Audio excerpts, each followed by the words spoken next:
Derrière le glamour et la gloire de certaines des plus grandes athlètes féminines et influenceuses se cache une vérité cachée, les stéroïdes. De Marion Jones dont les médailles olympiques se sont transformées en cendres. Je suis toujours Marion Jones, mais j'ai juste été transformé. Aux admissions franches de Jody Marsh sur les effets secondaires des stéroïdes. Ces femmes ont payé un prix lourd pour des raccourcis vers la célébrité et la force. Leurs histoires le sont des contes d'avertissement sur l'ambition, le regret et les héritages perdus. Préparez-vous à explorer les 15 influenceuses féminines qui regrettent d'avoir pris des stéroïdes. Numéro 15. Marion Jones. Autrefois la reine de l'athlétisme, maintenant plutôt comme un conte d'avertissement sur le regret des stéroïdes. Cette dame a sprinter vers la gloire olympique, décrochant 5 médailles aux Jeux de Sydney en 2000. Mais voici le hic. Tout ce qui brille n'est pas or quand les stéroïdes entrent en jeu. Alerte spoiler. Marion a fini par admettre qu'elle avait utilisé des substances améliorant la performance. Ce n'était pas juste un petit « oups ». Elle a été prise dans une enquête fédérale à plaider coupable et a même purgé une peine de prison. Et je suis pleinement responsable de mes actes. Je n'ai personne à blâmer que moi-même pour ce que j'ai fait. Parler d'une chute de grâce, on pourrait penser qu'après tout cela, elle serait en train de se détendre en paix, mais non. Elle a été assez vocale sur combien elle le regrette. Elle a qualifié cela de grande erreur et a admis que cela a ruiné sa carrière et sa vie personnelle. Comme « Ouais, Marion, ce flex de stéroïdes t'a coûté bien plus que des médailles », qu'est-ce qu'elle pensait ? La pression de rester au sommet valait-elle vraiment l'échange de l'intégrité pour des gains à court terme ? Et honnêtement, peut-on lui en vouloir ? Les Jeux Olympiques ne sont pas une blague. Le battage médiatique, la célébrité, l'argent. Il est tentant de prendre des raccourcis. Mais cet effet élevé a un prix. Et Marion l'a payé cher. Elle essaie de se relever, se concentrant maintenant sur sa famille et l'entraînement, mais cette tache de stéroïdes, elle est toujours là. Numéro 14. Tammy Thomas. À la fin des années 90 et au début des années 2000, elle dominait le monde du cyclisme, remportant des courses et gagnant une réputation de puissance. Sa puissance de pédalage impressionnante n'était pas entièrement naturelle. Juste pour que vous sachiez, des stéroïdes et d'autres substances interdites étaient dans le mélange et boy, cette décision lui est revenue en pleine face. Tammy a été prise la main dans le sac pour dopage, ce qui a envoyé des ondes de choc à travers le monde du cyclisme. Parler d'un moment majeur de « oh non ». Elle a été frappée d'une suspension de 2 ans et ce n'était pas la fin. Le scandale a hanté sa réputation comme un mauvais fantôme, transformant les fans en sceptiques et les sponsors en détracteurs. On doit se demander, valait-il vraiment la peine d'échanger le respect contre quelques victoires supplémentaires ? Apparemment, Tammy a été assez amère sur la façon dont tout a éclaté au visage. Dans une interview, Tammy a dit qu'elle souhaitait pouvoir remonter le temps. La pression de rester au sommet. Ouais, c'était réel.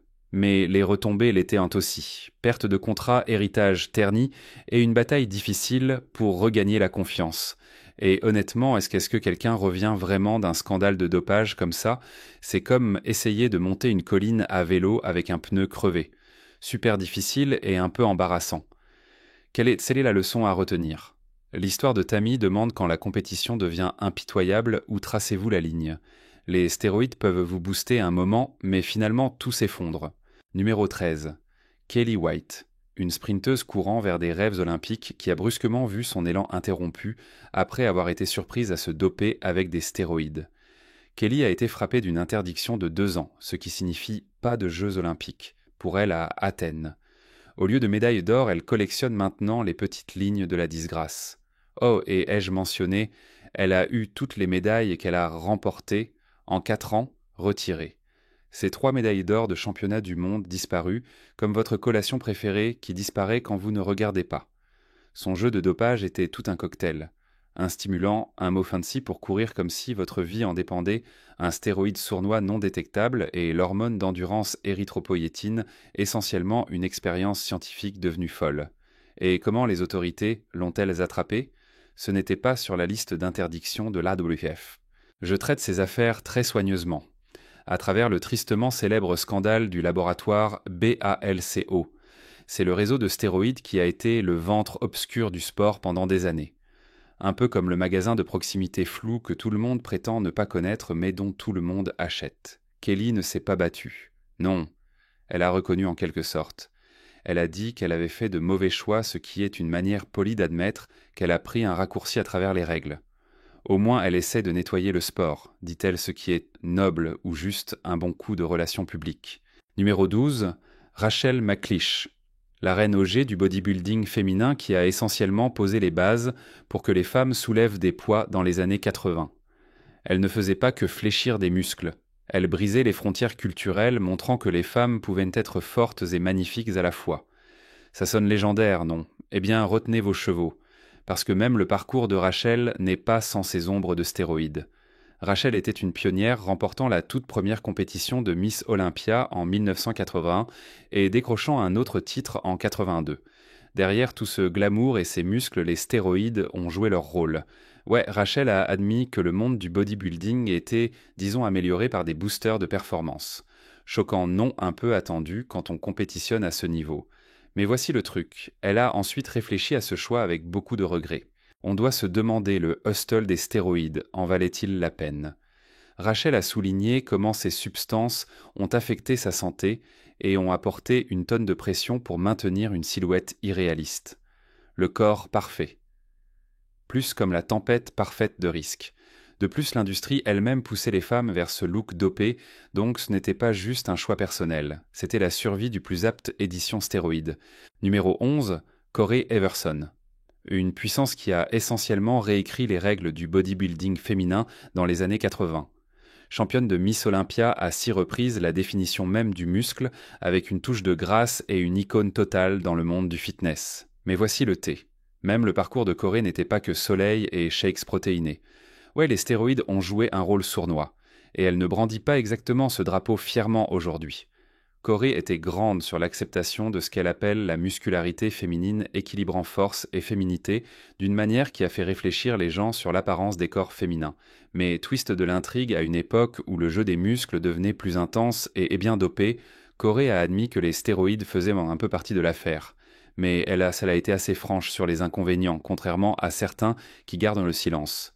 Voici où cela devient intéressant. Les réflexions de Corey ne concernent pas seulement les gains musculaires, mais aussi les regrets. Elle a parlé des risques pour la santé et de la pression folle pour maintenir une silhouette surhumaine, comme combien c'est trop quand votre corps commence à ressembler plus à une expérience scientifique qu'à un temple. L'idée que plus c'est mieux avec les stéroïdes peut rapidement passer de quelque chose de digne de flexion à quelque chose d'effrayant. Numéro 10, Jenny Franson. Rencontrer Jenny Franson, une championne de lutte suédoise qui pensait qu'elle était au sommet sur le tapis, jusqu'à ce que les stéroïdes entrent dans le ring et retournent complètement le script. Jenny se préparait pour les Jeux Olympiques, prête à se battre et à rendre son pays fier. Elle a été éliminée de la compétition par un test positif. Ouais, encore des stéroïdes. Le monde de Jenny a basculé lorsqu'elle a échoué à un test de dopage juste avant les championnats du monde de lutte. Le résultat, elle a été exclue de l'équipe olympique suédoise et sa réputation a pris un coup majeur. Parler d'une brutalité. Ce qui avait commencé comme une carrière prometteuse s'est rapidement transformé en un compte d'avertissement sur ce qui se passe lorsque vous essayez de tromper le système. Maintenant, Jenny n'a pas exactement jeté de l'ombre ou essayé de trouver des excuses. Elle a fait face à la musique et a parlé de combien elle regrette tout cela. On peut presque l'entendre demander « était-ce vraiment la peine ?» Parce que se faire exclure des Jeux Olympiques n'est pas seulement embarrassant, c'est dévastateur pour une carrière. Et pour un athlète, c'est comme se faire plaquer sur le dos sans échappatoire. Numéro 9, Jody Marsh. La bombe britannique qui a échangé son drame de télé-réalité contre des gains musculaires sérieux. Elle est parfaite passée en mode bête poursuivant ce statut de championne bodybuilder. Mais attendez, derrière ses abdominaux découpés et ses biceps fléchis se cache une histoire de stéroïdes qu'on ne peut pas ignorer. Jody a été ouverte sur son parcours passant de la fille glamour à la guerrière de la salle de gym soulevant des poids et remportant des trophées, en cours de route. Dans sa quête pour ce physique parfait, elle admet avoir touché aux stéroïdes. Ouais, elle a sauté dans le train des stéroïdes, pensant que c'était le raccourci vers Muscletown. Mais il s'avère que les stéroïdes venaient avec des effets secondaires assez graves et des regrets. Surprise, surprise. Elle a parlé du tollé que cela a eu sur son corps et son esprit, des sautes d'humeur, des inquiétudes pour la santé et la pression de toujours avoir l'air au top. Ça ressemble à un cauchemar enveloppé dans un sac de gym. Et honnêtement, qui ne le regretterait pas, les réflexions de Jody frappent fort. Est-ce que le muscle temporaire en valait la peine à long terme? Elle ne dit définitivement pas oui. Que pouvons-nous apprendre? Le parcours de Jody montre que les stéroïdes ne sont pas un raccourci vers la grandeur. Ce sont un détour vers des problèmes. Ils perturbent votre santé et votre santé mentale, vous faisant questionner le prix de la célébrité. Le meilleur mouvement, dire non à la voix facile. Dire non. Numéro 8. Kay Baxter. Une puissance qui a défié les normes et élevé le muscle féminin à des extrêmes étonnants. Kay ne faisait pas que fléchir, elle brisait des stéréotypes dans les années 70 et 80. Derrière cette audace pionnière, les stéroïdes ont joué un rôle ombragé et les conséquences. Eh bien, c'est un mélange de gloire et de regret. Kay était l'une des premières satrapames à apporter une masse musculaire sérieuse sur scène. Pensez à 180 livres de pure puissance pour environ 1,68 mètres. Ce n'est pas une blague. Elle a pratiquement inventé le look hardcore du bodybuilding féminin. Mais ce niveau de muscle ne venait pas juste de l'entraînement en salle. Les stéroïdes faisaient partie de la recette secrète alimentant cette croissance insensée. Et aussi impressionnant que cela puisse paraître, cela a également suscité des drames de santé majeurs. Kay a lutté contre le côté obscur de l'utilisation de stéroïdes des complications de santé, une pression intense pour garder le monstre musculaire nourri, et la dure réalité que pousser son corps aussi fort peut avoir un prix. Malheureusement, Kay est décédée à seulement 48 ans, et bien que les stéroïdes n'étaient pas la seule cause, la pression sur son corps a certainement joué un rôle. C'est de l'histoire classique des stéroïdes, des gains massifs mais un éclat éphémère. Jusqu'où aller dans la quête du muscle? La gloire vaut-elle le sacrifice de votre santé? Son héritage a été compliqué. Elle a brisé des barrières mais a aussi montré que certains flex ont des coûts réels. Numéro 7. Petra Schneider. Dans les années 70 et 80, Petra Schneider régnait sur la piscine de l'Allemagne de l'Est, remportant des médailles d'or comme si elle était sur une série inarrêtable.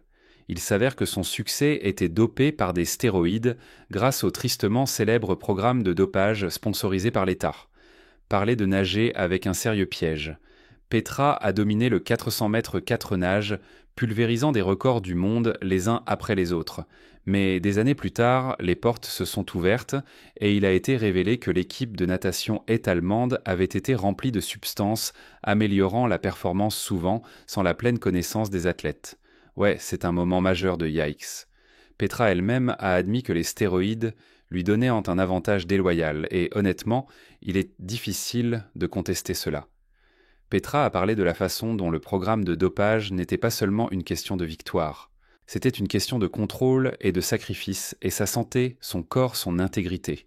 Elle a dit que les stéroïdes avaient des effets secondaires graves, et bien que les médailles aient l'air brillantes, le coût personnel était lourd. Numéro 6. Marina Shanova. Autrefois une étoile montante dans le monde de l'haltérophilie olympique, maintenant, plutôt comme un conte d'avertissement enveloppé dans des stéroïdes et des regrets. En 2008, à Pékin, Marina a remporté la médaille d'argent dans la catégorie des femmes de 58 kg, se tenant fièrement sur le podium tandis que la foule acclamait. Mais avancée presque une décennie et cette médaille d'argent s'est transformée en un symbole de controverse pas si brillant. Voici le deal. En 2016, le Comité international olympique a décidé de plonger en profondeur et de réanalyser les échantillons de dopage des Jeux de Pékin. Surprise, surprise. L'échantillon de Marina est revenu positif pour le Stanislau et le Turinabo, deux classiques des substances améliorant la performance qui ont ruiné plus d'une carrière. Le CIO n'a pas perdu de temps. Ils ont ordonné à Marina de rendre sa médaille d'argent. Parler d'une chute sérieuse. Marina n'était pas exactement nouvelle dans le drame du dopage. Elle avait déjà été frappée d'une interdiction de dopage en 2013.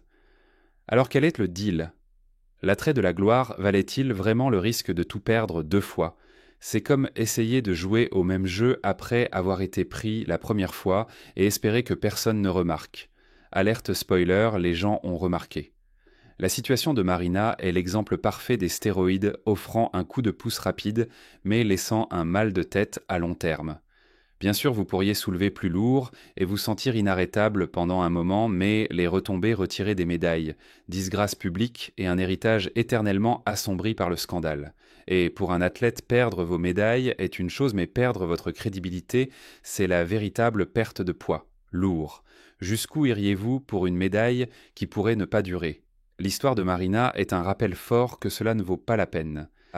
Les stéroïdes peuvent sembler un coup de pouce rapide, mais ils mènent directement au regret. Son parcours est plus qu'une médaille perdue.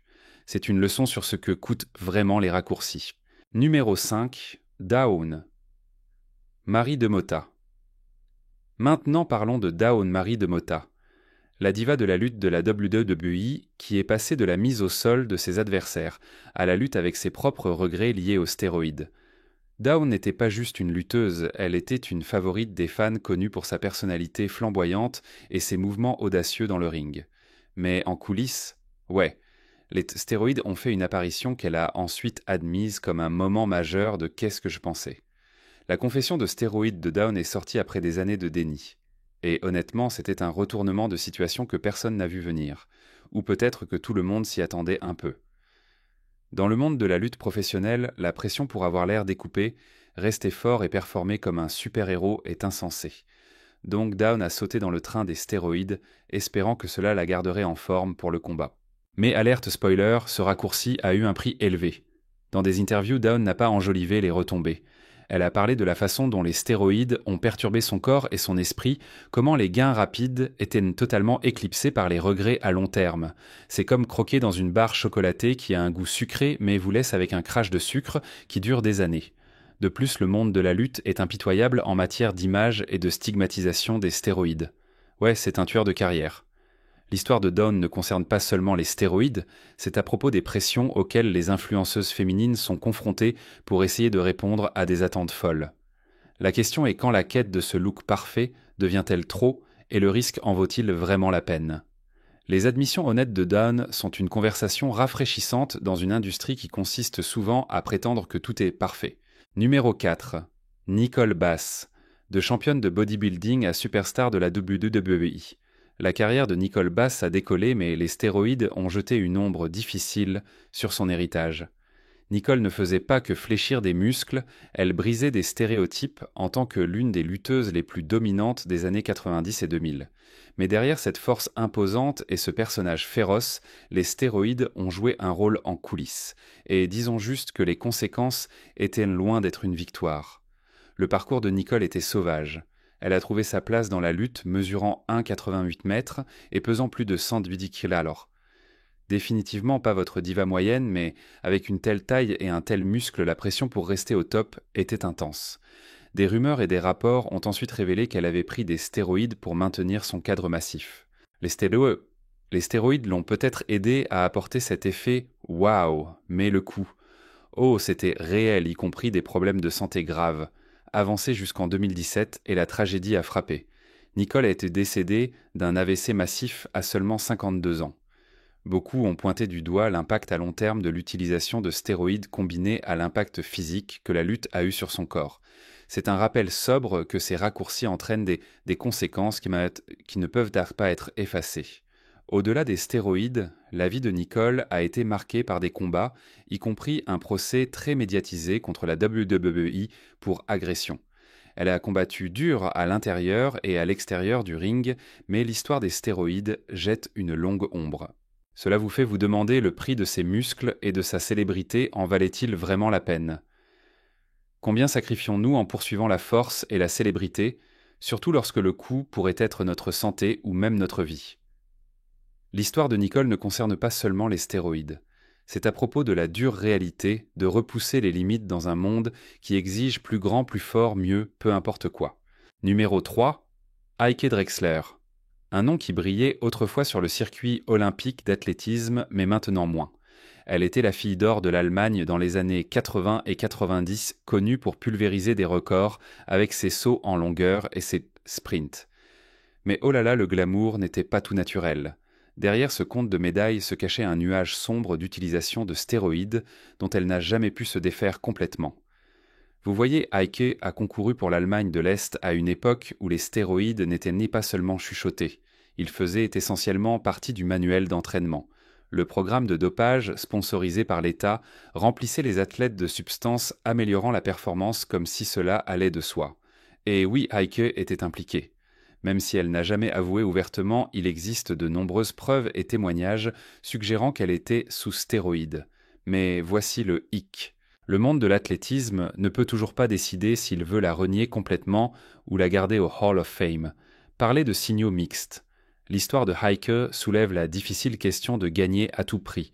Les stéroïdes l'ont poussée à battre des records et à décrocher des médailles des sauts en longueur de plus de 8 mètres, si vous vous demandez, mais cela était venu avec des problèmes de santé.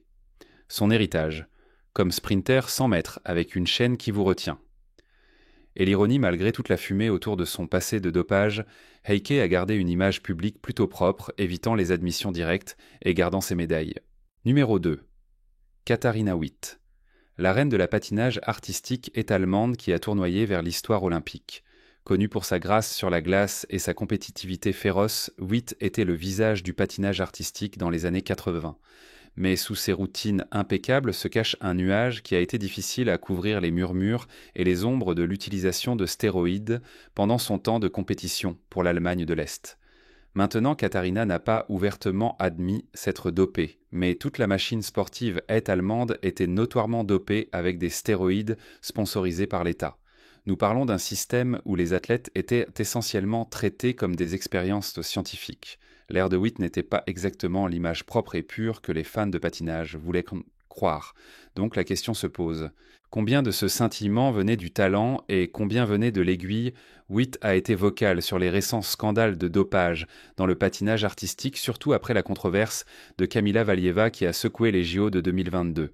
Elle a exprimé son chagrin et sa frustration face à la réputation du sport qui a pris un coup. Et honnêtement, peut-on lui en vouloir ? Quand des nuages de dopage planent sur le sport, il est difficile de savoir qui patine propre et qui patine sur une pente glissante. L'héritage de Katharina est coincé dans cet étrange arrêt sur image, un mélange d'incroyable athlétisme et de suspicion que certaines de ces médailles pourraient avoir été alimentées par des stéroïdes. C'est l'histoire classique glamour mais teintée qui soulève la question « Pouvez-vous vraiment apprécier ces médailles d'or ?» si elles viennent avec un côté de l'amélioration chimique. Numéro 1. Yulia Stepanova. Regardez-la. Le parcours de Yulia Stepanova est une montagne russe de stéroïdes de dissimulation et de leçons difficiles. Voici une femme qui n'a pas seulement pris des stéroïdes. Elle a pris un virage à gauche et a dénoncé le massif scandale de dopage de la Russie exposant l'un des plus grands tricheurs de l'histoire olympique. Yulia était une coureuse de demi-fond qui, oui, a admis s'être dopée tout en concourant pour la Russie. Elle faisait partie de ce système sponsorisé par l'État remplissant les athlètes de substances interdites. Mais au lieu de rester silencieuse et de profiter des médailles, elle et son mari ont décidé de révéler toute l'opération. C'est vrai, ils ont risqué tout pour exposer la massive machine de tricherie alimentée par les stéroïdes qui a aidé la Russie à accumuler des médailles comme si cela allait de soi. Yulia admet ouvertement qu'elle regrette d'avoir jamais été impliquée avec les stéroïdes en premier lieu. Elle a parlé de la pression des mensonges et du poids de la culpabilité qui venait d'être partie d'un système de tricherie. Imaginez devoir porter cette double vie performeur au sommet de votre jeu, mais sachant que tout est construit sur un mensonge. C'est comme courir une course avec une chaussure attachée et l'autre glissant. Le courage de Yulia a suscité une indignation mondiale et a conduit à une énorme enquête qui a secoué les JO jusqu'à leur fondement.